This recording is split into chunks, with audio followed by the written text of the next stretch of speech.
Radio Espace, les grandes gueules. Leur spécialité, c'est la démesure totale. Tant qu'ils ne changeront pas, nous ne changerons pas non plus. Les grandes gueules, à suivre tous les jours sur la radio d'opinion.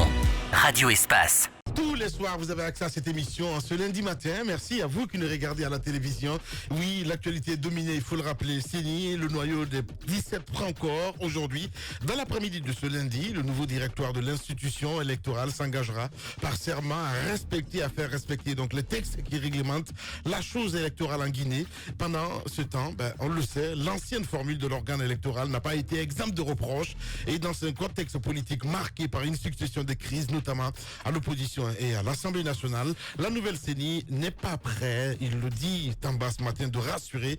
Et quelles leçons peut-on tirer de la dernière expérience? La forme de la nouvelle CENI présage-t-elle de meilleures performances? Vous allez la voir dans ce studio ce matin. Étienne Soropogué, il faut le rappeler, ancien commissaire de la CENI, sera avec nous dans cette émission, mesdames et messieurs. Accord SLEG, gouvernement, l'histoire est loin d'être close. Au lendemain donc de la signature de l'accord tripartite, la question qui nourrit désormais le souffle entre acteurs, c'est bien le purement donc du fichier enseignant dont les retombées devraient révéler sur le salaire de base des hommes de la CRE. En effet, quoique saluée par tous, la mesure soulève des inquiétudes notamment auprès d'autres structures syndicales peu solidaires de la démarche du SLEG qui craignent, il faut le dire, des règlements de compte. Et qu'est-ce qui fonde ces inquiétudes de la FSPE et du CNE? Réponse, Oumar Tounkara, il faut le rappeler, de numéro 2 du SLEG. Nous allons l'avoir ce matin dans cette émission. Et monsieur Michel Pépé, secrétaire général du syndicat national de l'éducation. Vous allez les avoir ce matin dans cette émission, les grandes gueules. Avant d'en venir évidemment sur ce dossier d'enquête avec Moussa Moïsila, nous allons essayer de faire lecture de quelques messages dans cette émission. Beaucoup de réactions ce matin, évidemment, avec les auditeurs au 657 39 13 13. Le temps que ça s'ouvre, on va essayer de faire un saut sur Twitter, sinon sur l'autre plateforme. Bonjour les grandes gueules. Ce que Moussa dit sur les fausses optiques fait rire, mais nous devons prendre des précautions. Nous sommes en danger, surtout les enfants. C'est camarade Sili Diallo qui nous envoie ce message. On reste toujours dans le sillage avec cet autre Habib qui nous écrit ce matin. Le sujet des GG de ce matin m'interpelle et je voudrais intervenir si vous me donnez l'occasion. Je suis à Dakar. C'est Habib évidemment qui nous envoie ce message. On va essayer de le rappeler, il n'y a pas de problème. Allez, on va rester toujours dans le sillage avec toujours ces auditeurs sur le 657 39 13 13. Oui, bonjour. La Guinée n'a plus besoin d'un politicien professionnel. Nous voulons désormais un homme capable avec une vision surtout pour l'environnement qui manque de réflexion approfondie. Lamarana Yimberin, coordinateur de SICORA IFDG, qui nous envoie ce message.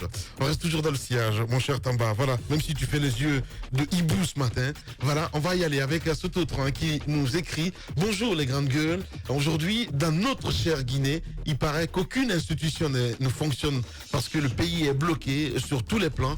Alors soyons derrière le jeune leader, monsieur Aliouba, signé Biloba. Jules Kombuno, depuis Zérékoré, qui nous écrit: bonjour les grandes gueules, il n'y a pas de gouvernance, plutôt les démagogues. Voilà, lui il le dit clairement. Lui aussi il est à Zérékoré. C'est Mohamedou Niagarapulo Dimo, depuis Zérékoré, qui nous écrit: je demande à tous les députés de la mouvance et de l'opposition de se désabonner totalement de l'Assemblée nationale parce que leur mandat est périmé. Voilà, il est clair. Maintenant sur Twitter, avec cette autre réaction évidemment des tweetos sur ce matin avec le hashtag #GG. On va y aller le temps que ça s'ouvre avec l'abonnement ce matin. Allez. Bonjour les grandes gueules, c'est Mohamed Lamine Keita qui nous écrit: parlant des camions vidangeurs des WC, il faut demander à l'État qu'est-ce qu'ils envoient. Voilà. Où est-ce qu'il envoie nos merdes? Voilà. Il reprend un petit peu les expressions de Moussa ici là ce matin. Allez, on va rester avec cet autre. Voilà, le hashtag est repris, ça part dans tous les sens. Moussa, avec toi sur le tweet, le hashtag espace GG. Beaucoup d'auditeurs se marquent là-dessus. Allez, on va rester dans le sillage avec cet autre. Bonjour Lamine. Pour en finir avec cette question de saleté à Conakry, il faut une parfaite organisation, qu'on arrête ces opérations de tape à l'œil et interdire la brûlure des ordures partout à Conakry. C'est la fumée, on dirait la Chine. C'est la pollution, c'est un auditeur auditeurs, évidemment, qui nous envoient ce message. Toujours sur le hashtag Espace GG, avec Noumou aussi qui réagit. Bonjour, mon plutôt Ahmed Tidianba.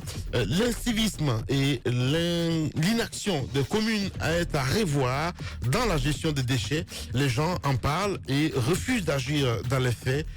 L'ANSP ou une société privée ne pourra rien si des sanctions ne sont pas prises. La police pourrait s'intéresser à ce sujet, par exemple. Voilà. C'est qu'on a question. Voilà. Ici, c'est ça. Oui. Quand je vois les femmes voilées et tout ça, donc. Ouais, mais il n'y a pas que les femmes voilées. On masque un petit peu, non. Oui, c'est pour se masquer, je dis. De la fumée. Mais justement. De la fumée. Mais voilà. oui, mais il faut remarquer que si vous vous réveillez le matin très tôt, vous vous rendez compte que ce n'est pas du brouillard, hein, c'est complètement de la fumée due à tout ce qu'on a brûlé. Parce que maintenant, c'est la nuit. La plupart des actions de brûlure, des ordures, c'est la nuit que ça se passe. Hein.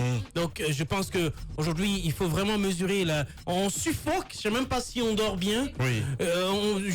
Moi, je dors pas bien. Là, quand je disais à Tamba vendredi dernier que j'avais pas l'électricité, ben, il s'est mis à marier un petit peu. Tu as surtout dit que tu avais des moustiques chez toi. Oui, c'est ça. J'étais étonné parce que la mine, tu peux pas avoir de moustiques chez toi. Mais comment? Mais non, il y a quand même beaucoup de moyens pour lutter contre les moustiques.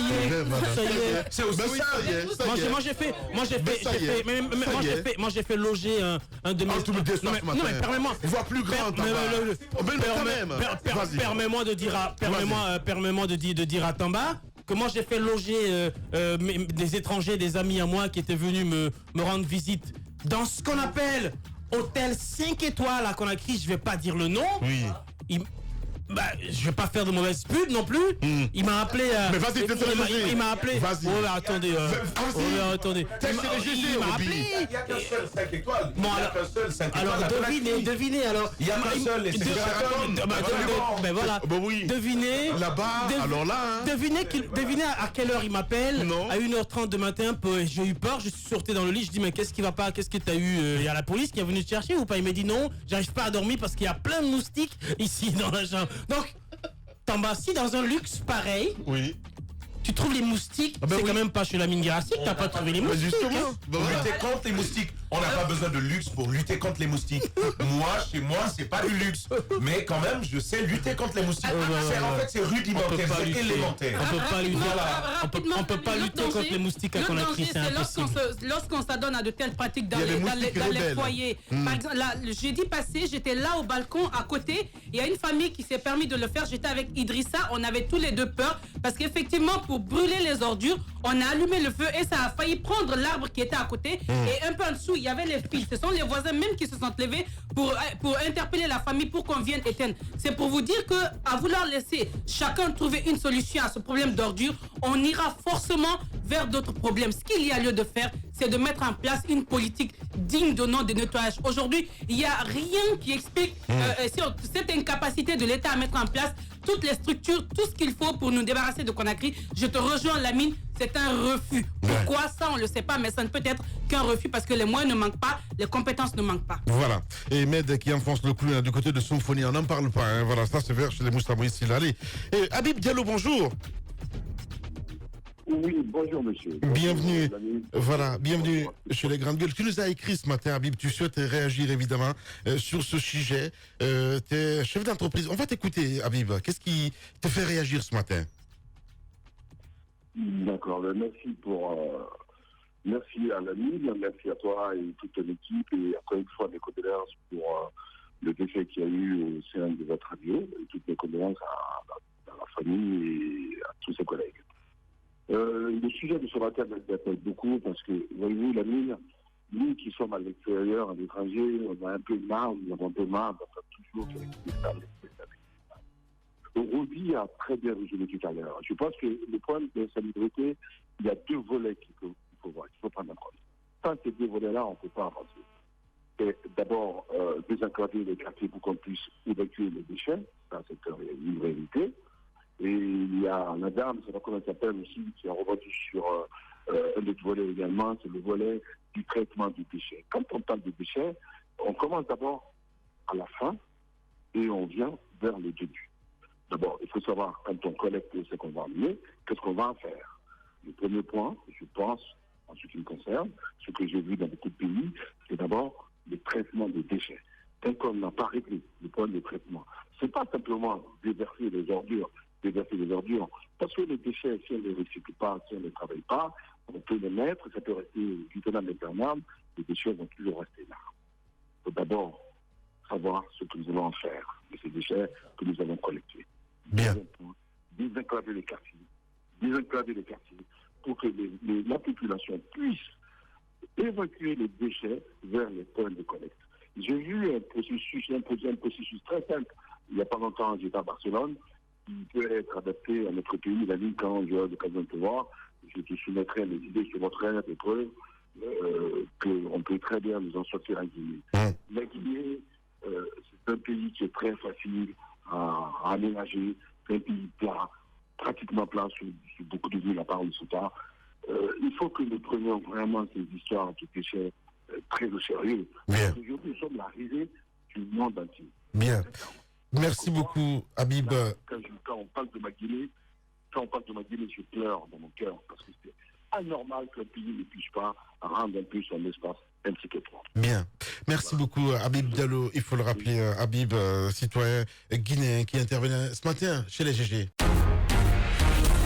Véritable success story de la radio Espace Guinée, les grandes gueules, détentrices des meilleurs scores radio en Guinée, de la meilleure émission talk show, a donné le créneau horaire du départ au bureau et du retour à la maison, récoltant depuis des années consécutives le titre d'émission la plus écoutée en Guinée, toutes catégories confondues.